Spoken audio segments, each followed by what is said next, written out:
This week on the Movies and Stuff show, we actually have a show this week, meaning Abe is back from vacation, so we'll talk about a big decision my wife and I made, Willem Dafoe in the DC Universe, a theme restaurant no one really wanted, and then we'll chat about the cult flick The Warriors and air an interview with actor James Remar. Stay tuned!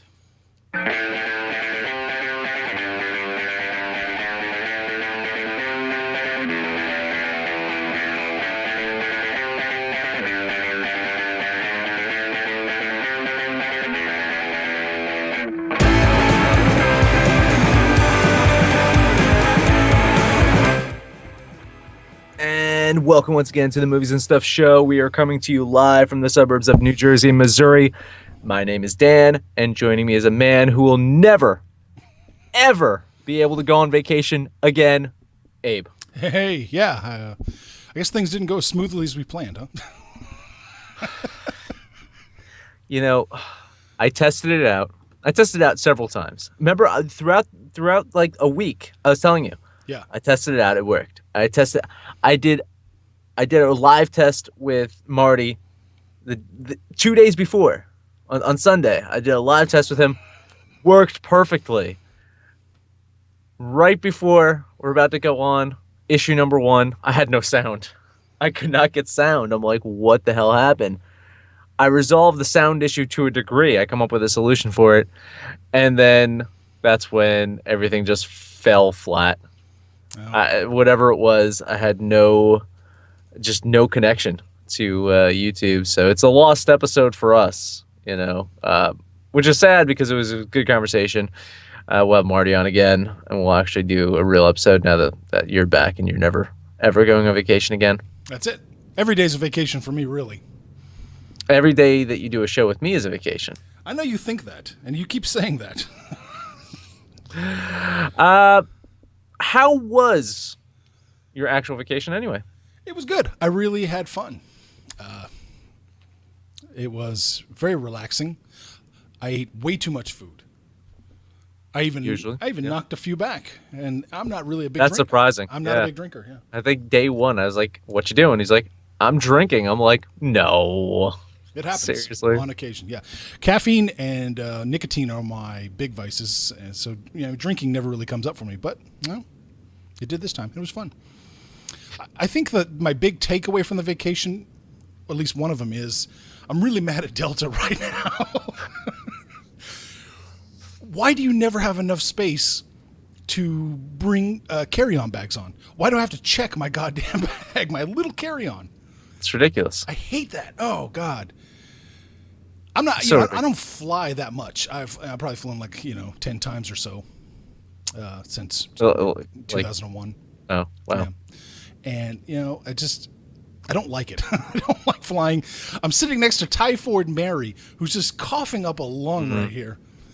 I don't like it at all. Yeah.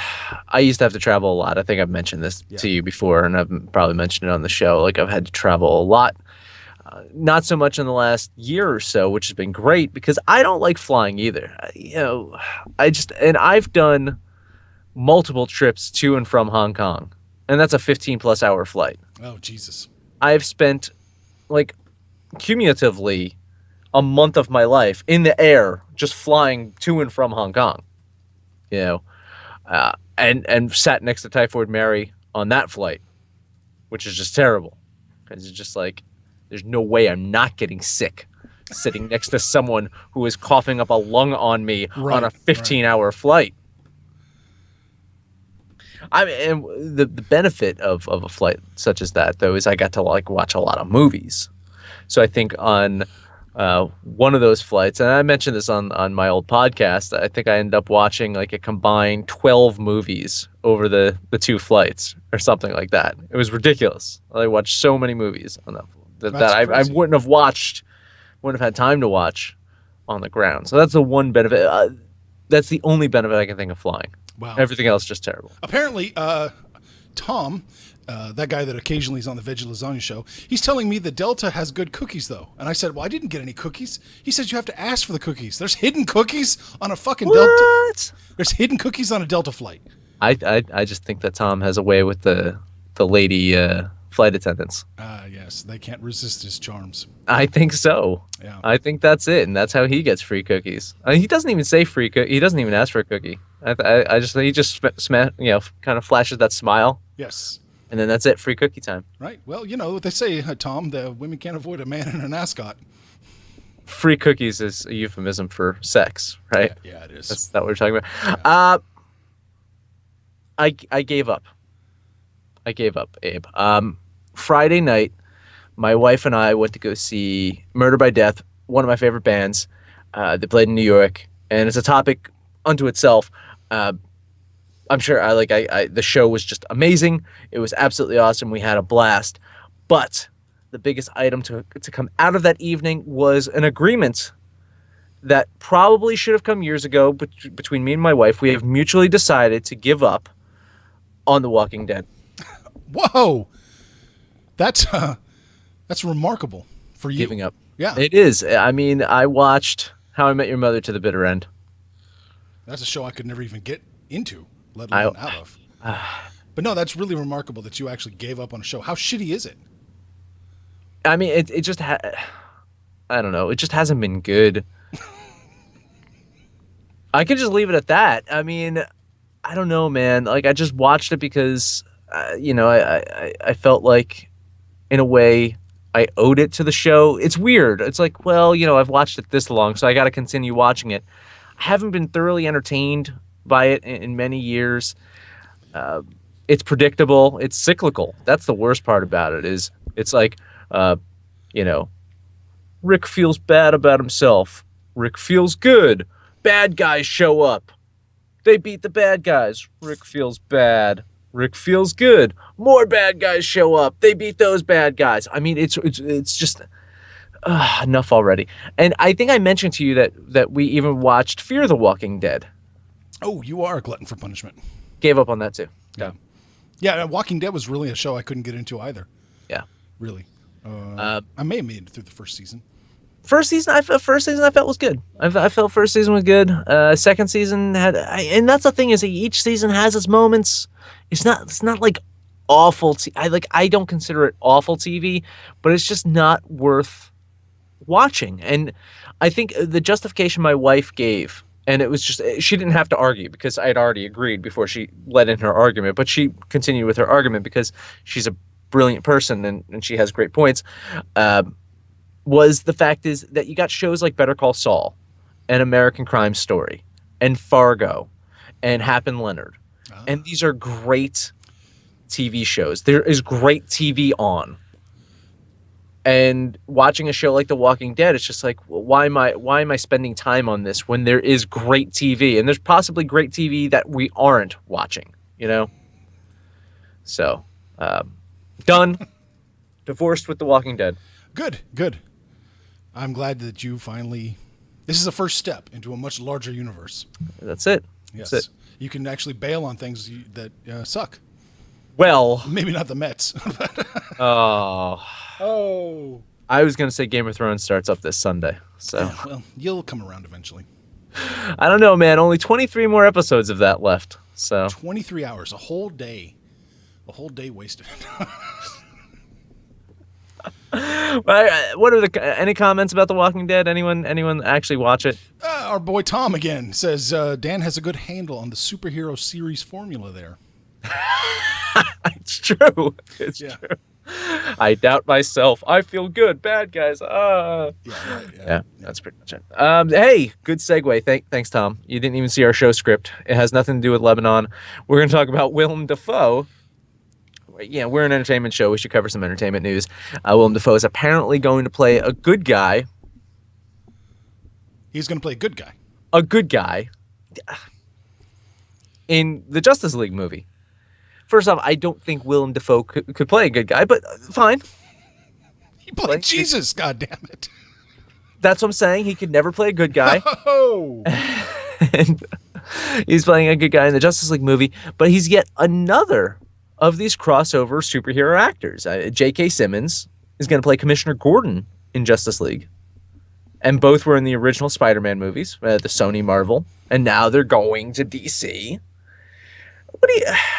I mean, What do you think about that? Actors jumping to different not only just different superhero movies, but like Marvel to DC and back and forth. I don't really have a problem with that. I don't have a problem with actors flip flopping here and there.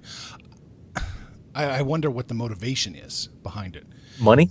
Well, not for the actors. I mean, for the studios. Is Willem Dafoe, is he really the guy they were seeking out? You know, is he the only person that can play this role? Or are they trying to attach, the good feelings and the happiness that was associated with Spider-Man? Is this a crisis reaction? It's possible. It's possible to basically say that these are people that are familiar with the Marvel universe.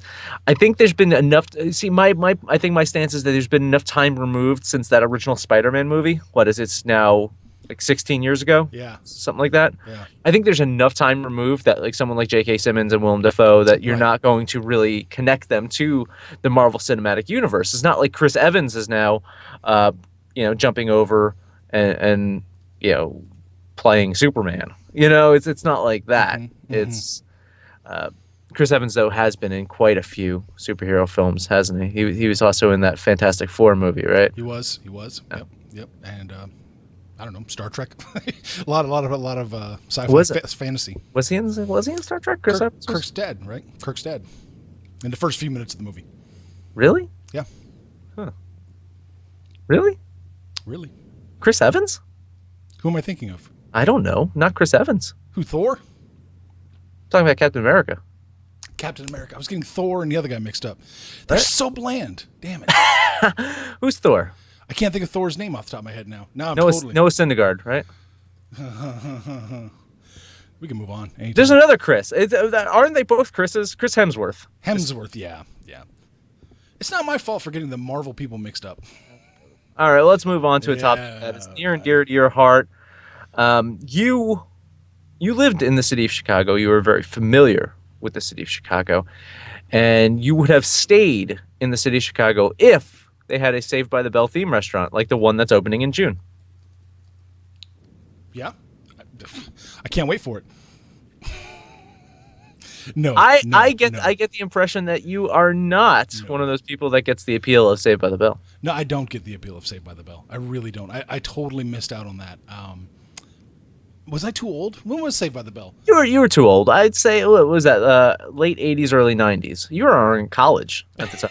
Right? Not quite. No, 89 to 92. I was just junior high to high school for me. Yeah. I know that some of my peers at the time were big fans, but it was too fucking stupid. It was just it was painfully stupid. Yeah. Have you ever gone back now and just tried to watch a little bit of it? No, I have not. But I mean, there's a simple rule in life. You just kind of remember things the way they were. Don't go back and try and relive it because it'll go badly. I mean, it's that whole concept. My wife tried to watch Fuller House, the reboot of Full House or whatever, the one that's on Netflix. And I think she watched 10 minutes of it. She's like, no. No. Yeah. And that going back to try to watch a Saved by the Bell episode to me is, and I watched it when I was younger. I don't think I was into it, but I watched it. It was one of those shows it was fine. I watched it, but I have terrible taste in TV, so I'm not the person to really be talking here. But it's to me, it's unwatchable now. Whatever rose tinted glasses that you have on about this show, just let it go, man. Just leave it be. Don't fucking open a theme restaurant based off the Max. Who fucking cares? Nostalgia is so big right now. It's absurdly big right now. You're right with that Fuller House, and it's just, I don't get it. You can't watch it now because you're too fucking old, and you're going to feel like a pervert for the only reason you ever watched the goddamn show to begin with. It's so weird. I'm talking about Saved by the Bell, not Full House. Well, I just want to make that one distinction. Well, you watched that because of Joey Gladstone and his fucking talking puppet. Oh, yes. You have no idea what I'm talking about. No, I don't. Cut it out. Alanis Morissette's first fuck or whatever. Yeah. Coulier. Dave Coulier. Come on. Yeah. Bob Saget. See, I love that whole bullshit where he tried to reinvent himself as I'm a real dirty comic, and everybody kind of, I don't know, everybody kind of went along with it. That narrative was really interesting to me. yeah, that was bizarre. He did have one of the best tellings of the aristocrats, though. He did. I didn't make it through that whole movie. Did you watch the whole thing front I to back, watched. or did you watch I it? watched. Yeah, No, I watched the whole thing. I yeah. watched the whole thing straight through. Yeah. I mean, you know, for what I'm not gonna watch it ever again. But for what it was, but for what it was, it was a good documentary. You know, it was good enough. I don't I'm know. trying to remember. I don't think I saw his. I think I saw his retelling of it. Of the Aristocrats. I'm gonna have to check that out now. Do it. It's probably on YouTube. Oh, I'm sure it is. I'm sure it is. Just like us, we're on YouTube. We Hey. have a great show lined up this week. We're going to talk about the cult classic film The Warriors, and after that, we will air our exclusive interview. I was about to say executive interview. Our exclusive interview with an actor from the film, James Remar. We're going to take a quick break, and when we return, come out and play. It's a little executive. I'm gonna say just a little bit. It's good enough.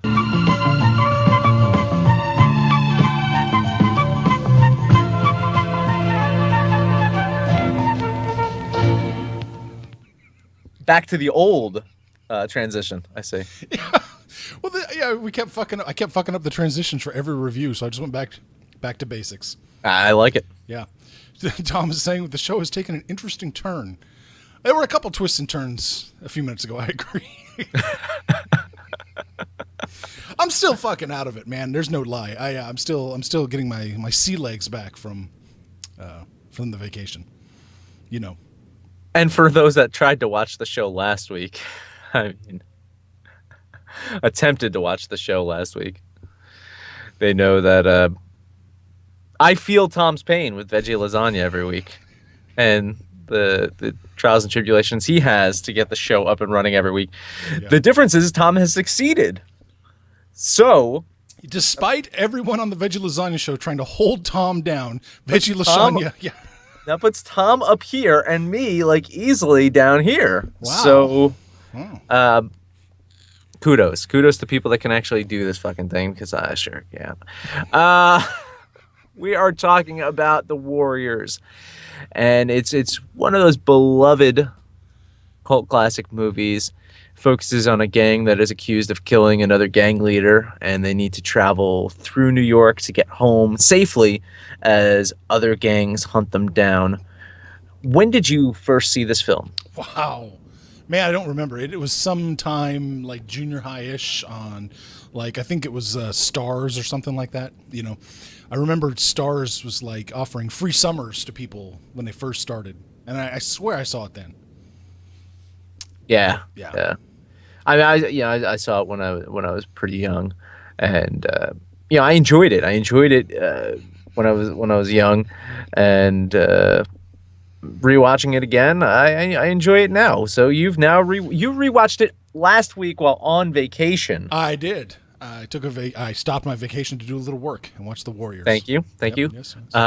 Was it worth your time? Oh, absolutely. I love this movie so much. I think I loved it now, more now than I did then. Mm-hmm. It's not even 80s. It's 79, but it's still Yeah. I just still feel like it's very 80s. Like, it's just so perfect. It's just so wonderful. And I think we'll get into that in a little bit of why it probably feels so 80s, but it really is. And I'm going to get into it a little bit more, but it really is that perfect film to say this is 1979, because it still has a lot of that 70s feel, but it's also got this 80s vibe. Like, saying it's a 79 or 80 film is a perfect way of saying it. Yeah. But the story itself is a pretty basic one, but it never really feels that way. It's just a group of guys trying to get home. They have to fight their way to do it.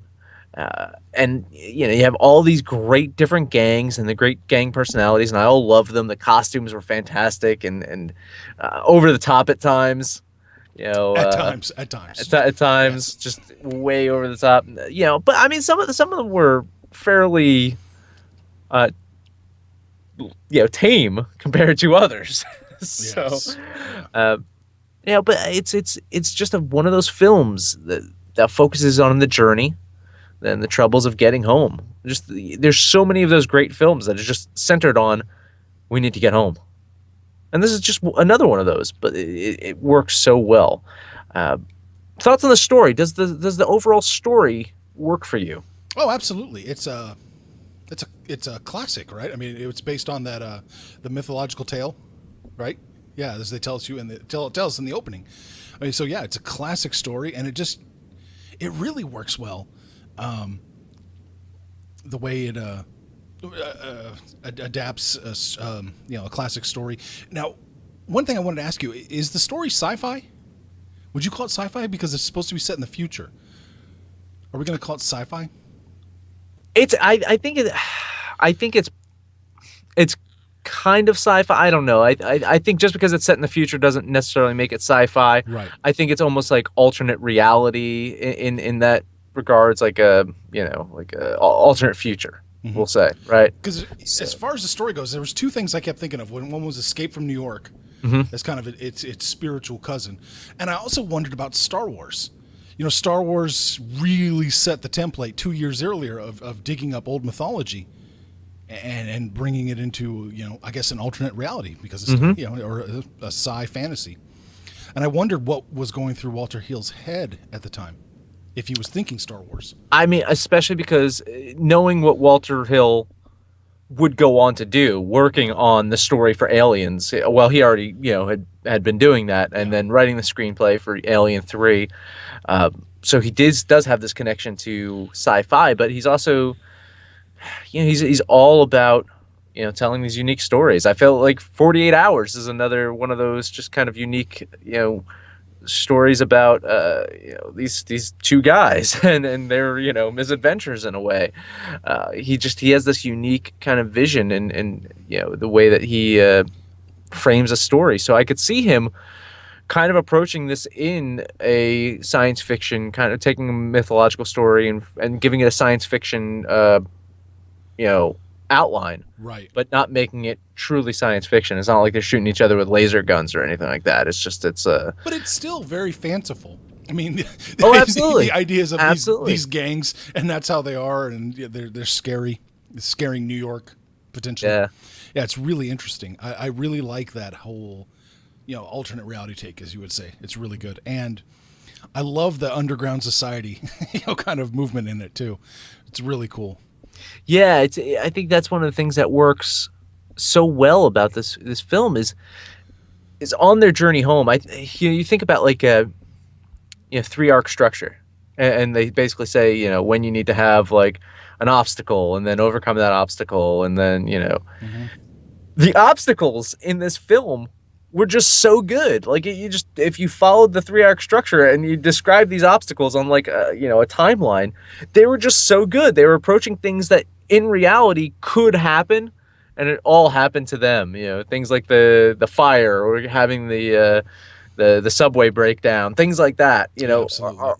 Are happening in real life anyway. It's just all happening on this night when they're trying to like get their asses out of there because people think that they've killed someone. Oh, Yeah. absolutely. The girl gang, the Lizzies. Yeah, Yeah, I yeah. mean, that is absolutely. At least I took it to mean the sirens from classic literature that try and lure lure them away to kill them. Right. And I found out just in a casual search that Ajax is from the Iliad, the actual name itself. So Oh yeah. yeah, Yeah. and then, of course they know they're home when they arrive at the beach. I mean Right. that's classic. Yeah. Yeah. Classic myth. It's really good stuff, and we touched upon it, a little bit, but I love the visual look of this film. I love it. I think Walter Hill did a great job of creating this grimy crime city. But it's splashed with these vibrant neon colors to contrast it, and I think that's Yeah. what we were talking about earlier. It feels like the '70s and the '80s. You have this '70s kind of vibe, this grimy, That's a grungy very good feel point. to it, Very good point. and then these bright, insane neon colors that are epitomizes the '80s. Yeah, you're right. And I think it works so well together. And I can understand how the style might not be for everyone, but I just absolutely loved it. And one of the things I loved was just kind of cuts between dialogue, especially in the beginning of the film, and how the editing was for that. Uh, we talked about sci-fi before, but in a way, it kind of is like a futuristic cowboys and Indians take. you know, yeah, and having the being chased down and this constant like fear of like, oh no, they're coming after us, and you have the warriors as these cowboys, and they're being chased down by these Indians, if you will. Um, it's a I think it's a great looking film. I think Walter Hill did a great job with it. You agree? You like the aesthetic Oh of yeah, this? oh yeah. Yeah. You hit the nail on the head. It is the marriage of the '70s and the '80s. The grime and kind of almost it almost has it's a stylized documentary feel about it, which is really interesting. There's handheld cameras that go from person to person as they're saying lines. It's really interesting. It was very well choreographed. Now, there were rumors of this film being remade, recreated. Do you think that they could pull it off now? I don't think so. I don't think they could. I mean, most films shouldn't be remade, but this is one I don't think that they should try to touch. Of course, I think we've changed, we've shifted from being able to romanticize gangs anymore. I think. I think that's the big hurdle right there, which would be difficult to pull off. And I think that we're not ready now to look at the future so bleak. At the time in '79, we were what, a year or two away from the blackout in New York, where like 3,000 people were arrested, and it looked like it was just never going to get any better. And so Hill just follows that thread to show that life is going to get worse and the gangs are going to rise up even more. I just don't think that people would embrace that kind of sentiment in a film right now. Right. No, I totally agree with you. I think it's out of place Yeah. right now. I think we can look back at it as a time capsule film. That it, when I was in college, I took a class that it was called History Through Film, and we watched films that represented the era that they were made in. So not necessarily films that taught history. We didn't watch like historical films. We watched ones that best represented the era, and The Warriors was one of those films because it did capture this feeling, this anxiety. We watched Strange Love, of course, and the feeling and the anxieties and everything that was going on then, you know. But that was one of those. At the time, there was such uncertainty. There was the Cold War going on. There was, the still that threat of uncertainty of what this future is going to behold. And you had the Nixon shit going that just happened like that Yeah, right. decade, Yeah. and mistrust of the government, and this idea, this concept maybe that gang rule might be a better alternative to having the government running the show. And I think that preyed on some people's fears and anxieties really well. It did. I absolutely did. And now you've making me realize that Escape from New York is really in the same vein as the Warriors. Yeah. Yeah, yeah, they really are kind of like spiritual, cousins or something like that. Uh, yeah. So yeah, great aesthetic. Let's move on to talk about some of the acting and some of the characters. And I think James Remar probably is the best actor in the film in regards to screen time and the character that he got. Ajax is just a short fused, charismatic guy. He wasn't stupid, but he did stupid things. Ultimately, got him arrested. And I'm sure that also another great performance. And actors have probably based their performances off of David Patrick Kelly's Luther. I think not a lot of screen time, but very impactful. Everyone knows the Warriors come out and play. Probably the most memorable thing from that movie, which totally him and Walter Hill came up with together, which I thought was awesome. That's really cool. Um, and of course, David Patrick Kelly strung together this awesome career in the 80s and 90s. He was just in John Wick a couple years ago too, but he did Commando, he did 48 Hours, he was in Wild at Heart, he was in Twin Peaks, in The Crow, Adventures of Ford Fairlane. I got to interview him a while back. That interview is on our YouTube channel. It's great. We talk about his whole career. Everything I just talked about. We talk about his whole career, but it all started with the Warriors. I think James Remar, David Patrick Kelly, like those two are the keys for me, acting wise, character wise, for this film. What about you? Favorite characters, favorite performances? Oh yeah, I think you nailed it. I don't know if I, Yeah, I don't know if I can add anything to it. Ajax and Swan are really the characters of the movie. Everybody else is just kind of subservient to them. yeah. I thought it was interesting. Although Cyrus was a very interesting character. Cyrus was a great character too. Yeah, I totally agree. yeah. Yeah, I think Fair. Cyrus's philosophy is very interesting. Yeah. I mean, take this type of gang out of the equation, and look at like almost The Godfather.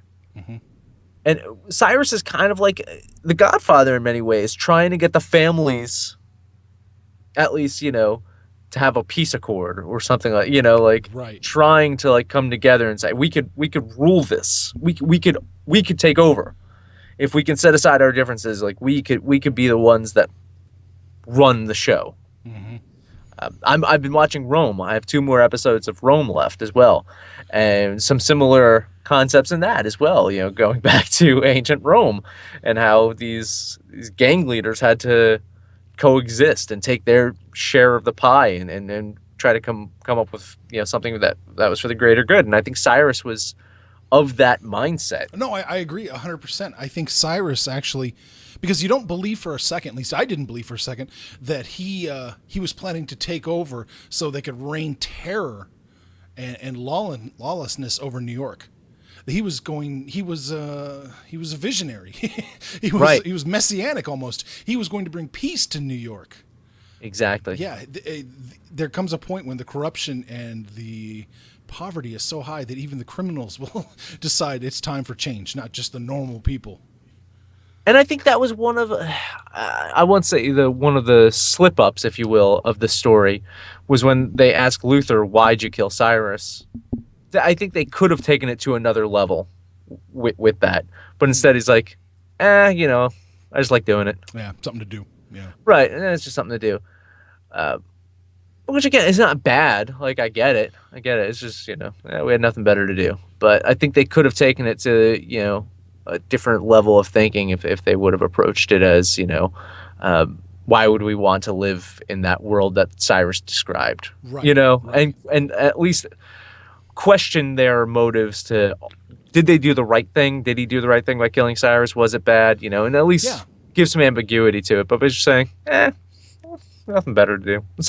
It sounded like the good idea at the time. Yeah. Yeah, I think that's dangerously tiptoeing to too many ideas Yeah. for what they were trying to accomplish. I totally. But no, I agree. It would have been a very interesting argument.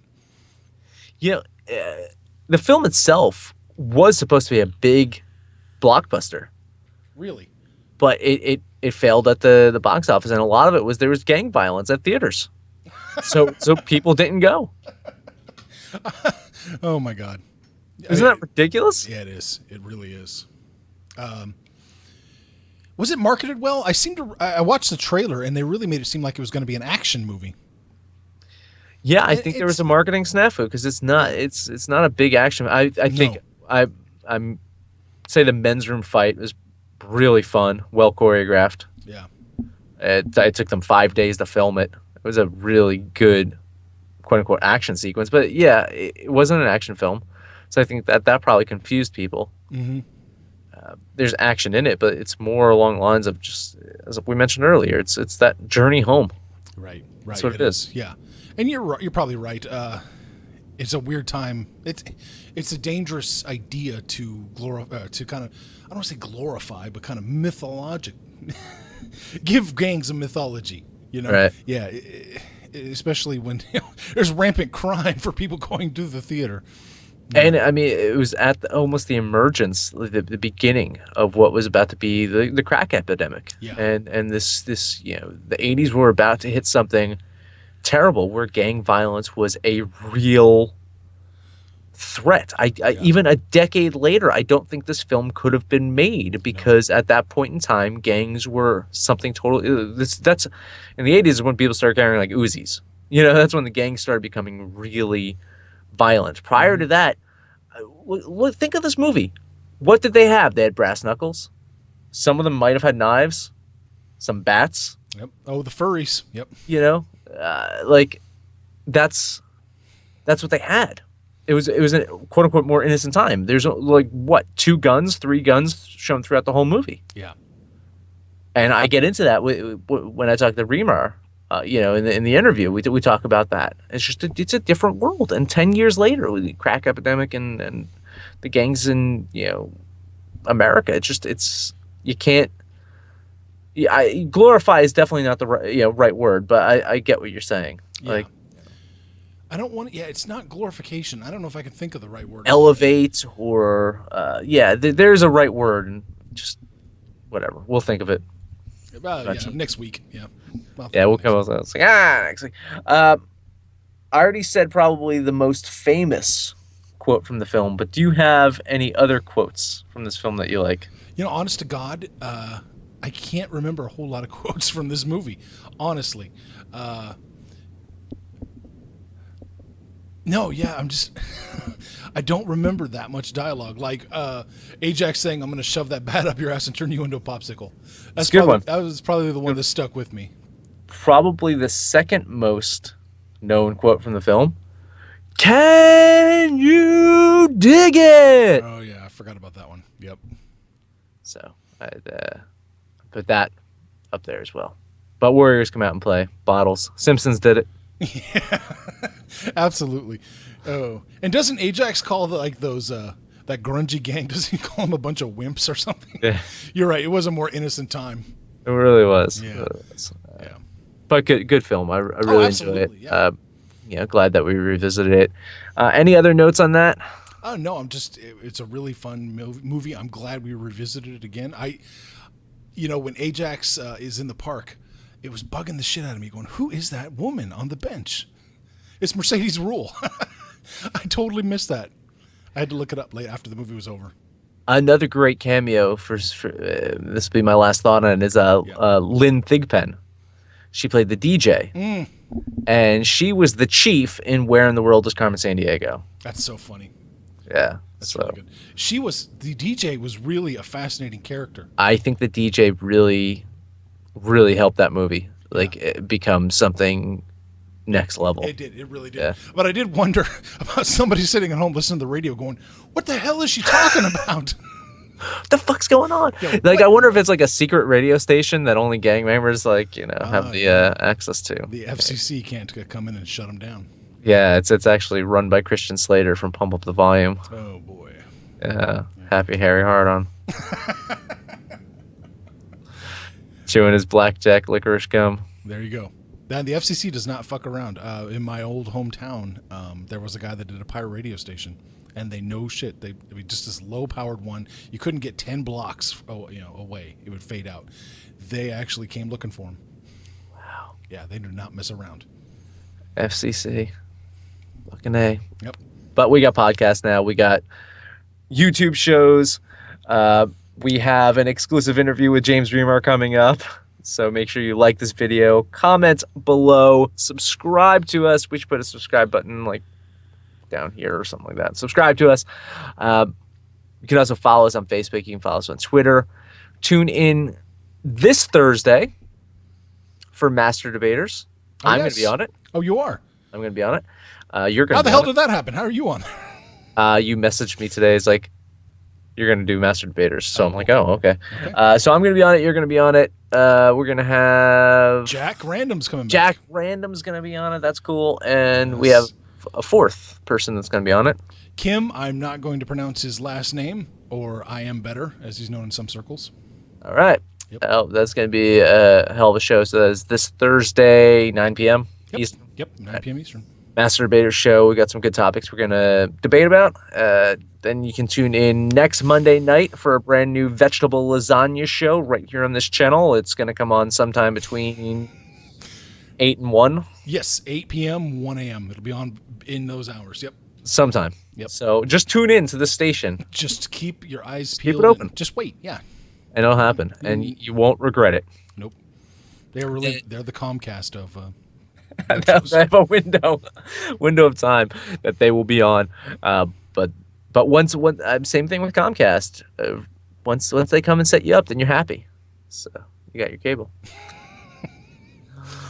Maybe that was a bad comparison. That's a bad comparison. I'm sorry, Tom.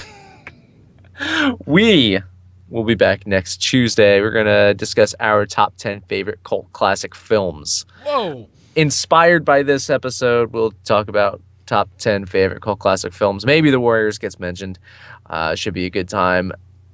Abe, before we turn this over to Mr. Remar, any final words? I'm glad you bounced that top 10 cult films off me first. That's a good idea. Later.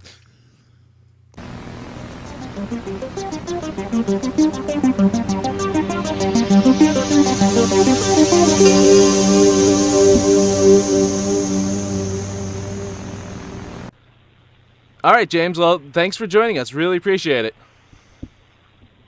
Happy to be here. So we, of course, are speaking about The Warriors today, which was one of your first films. How did you end up getting involved with the film? Like any actor, a young actor, I auditioned for it. It was they auditioned every young actor my age in the city of New York, and it was a massive cattle call, and I got to be one of the lucky ones. Now, did you have to do anything special during the casting to get noticed, get attention from the director, or?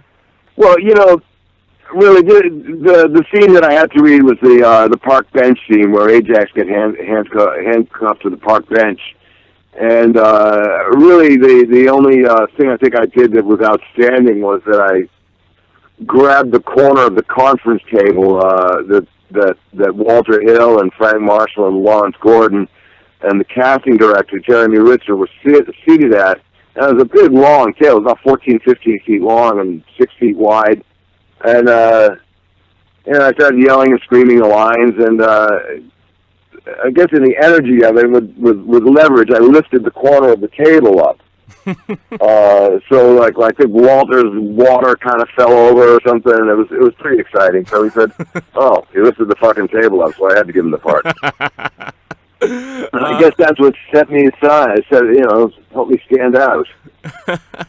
Did you do anything different to prepare for that role? As I mentioned, you were a very young actor at the time. Yeah, I'm a very young actor. So when you say different, essentially no. No, I didn't do anything different than when you have a chance to do a part, you figure out as much as you can about it, and just try to model yourself after some other human being. I tell you, I'm lift a lot of weights. Now, the film's reached cult classic status. People still talk about it. People still love this movie. When you get approached, do people bring that movie up to you and say how much they love it? At conventions, sure, yeah, but not so much anymore. It depends.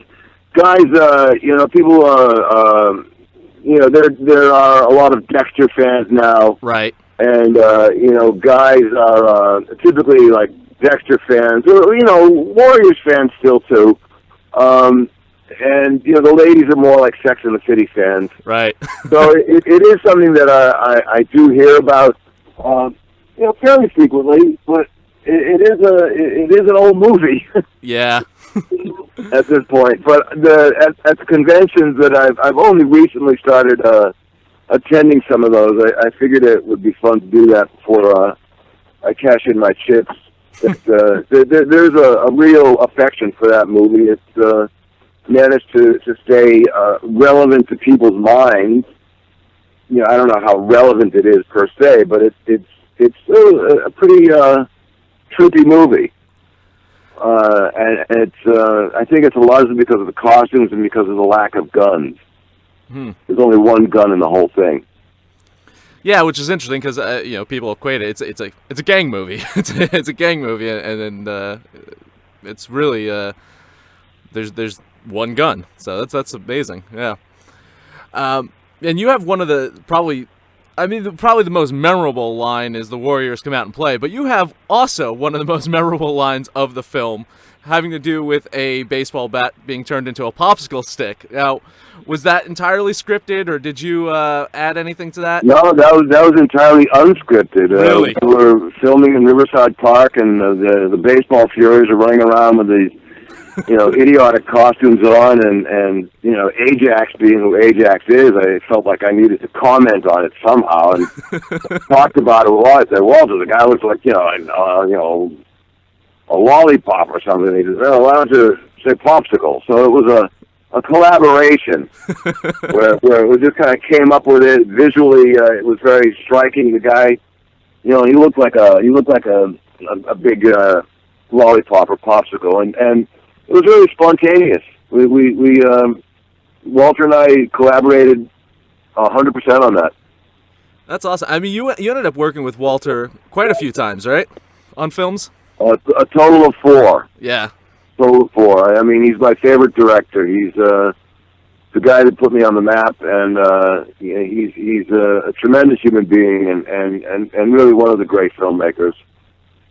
Now, when you guys were filming, did you actually witness any like local gangs getting involved, breaking stuff? Or I know that there was some gang involvement while you were filming. Did you actually witness any of it?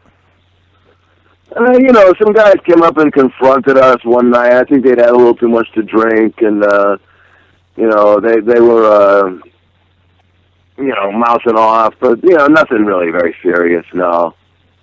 And you got to remember the gangs, that we're talking about.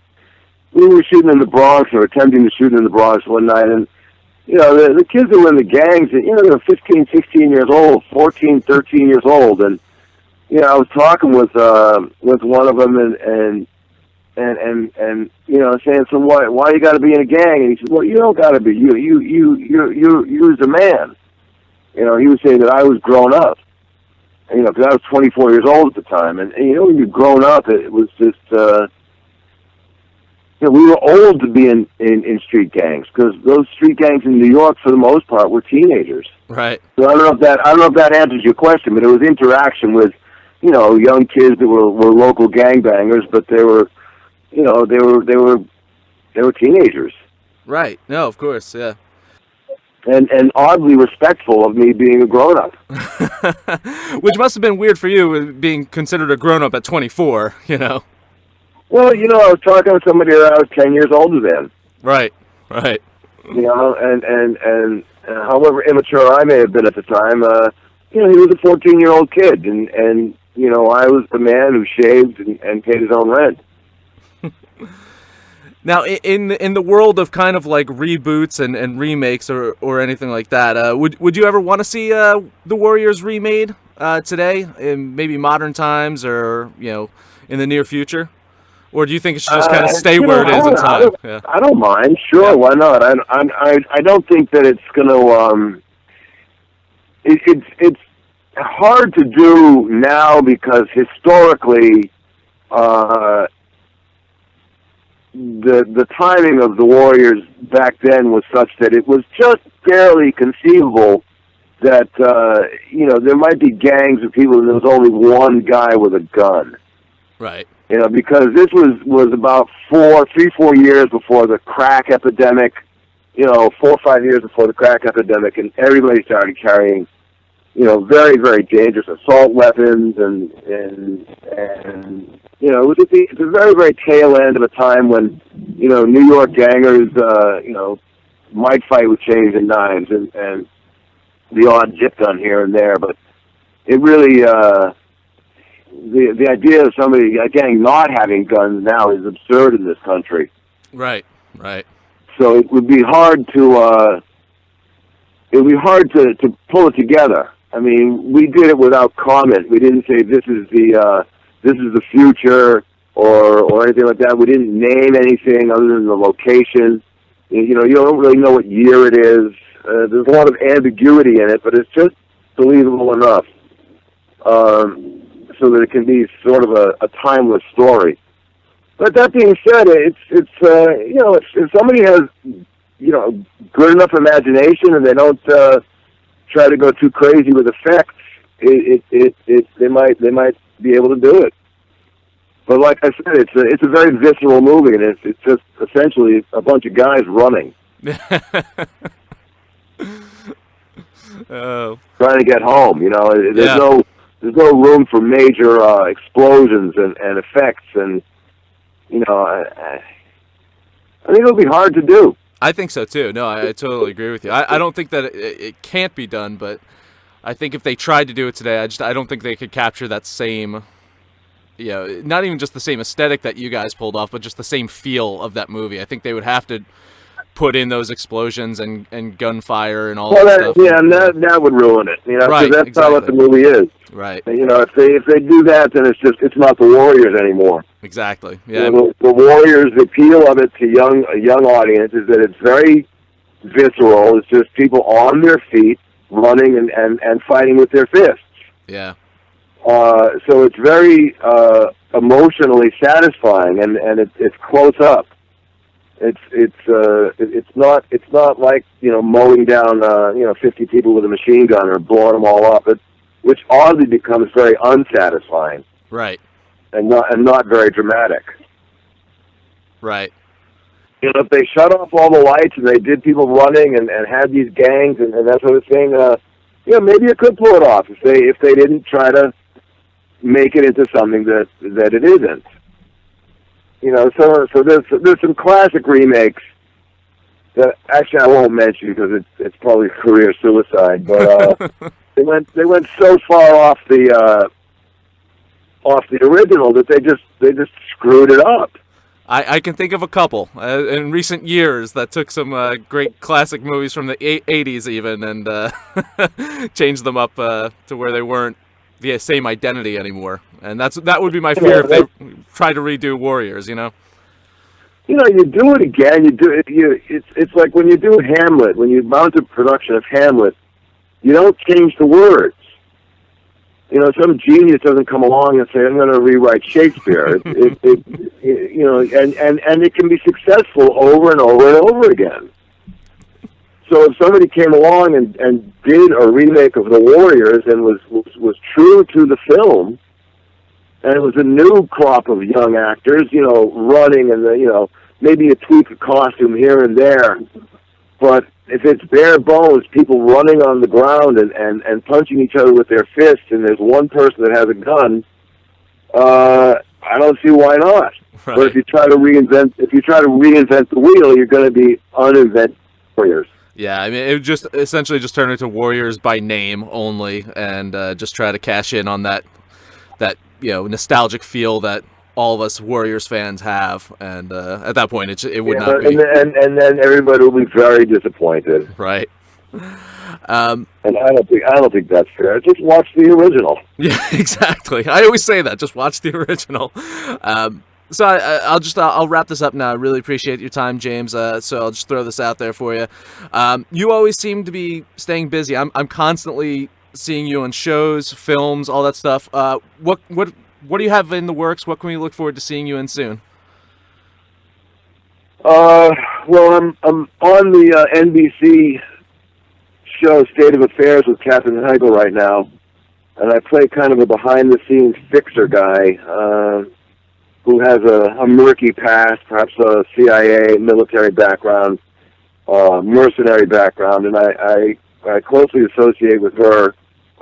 I'm not in every episode. I'm in about 9 out of 12 of them, 9 out of 13, and it's been a lot of fun. So you can see that. I was just in this past Monday. I think I'm in the upcoming Monday, and then I got this kind of a neat genre movie where I battle to the death with a genetically modified polar bear, and it's called Unnatural. And what I've seen of it is it's pretty neat. I'm very happily surprised. Awesome. Well, everyone, check out James in his show. Check out James in everything he does, because as I mentioned, I turn on the TV, I flip through the channels, I come across your face, and you're so recognizable. It's just so there. It's like, well, there he is. But really, well, there he is. He's still kicking around. And I got to tell you, I'm just amazed that that quick summer that we shot that movie in New York 35 years ago, and it's such a crafted, beautiful little piece. It's an 88-minute film, and people are still talking about it. I mean, so much. I mean, we had to dedicate a whole episode to it. So that's how much we love the film, and we appreciate you taking the time to talk about it. Well, it's my pleasure. Thanks for your interest in me as an actor and in that movie. You know, it really put me on the map, and it's really been a source of joy for many, many years. And I'm happy to talk with you about it. And there you go. If they do it again, that's fine with me. They don't even have to give me a part.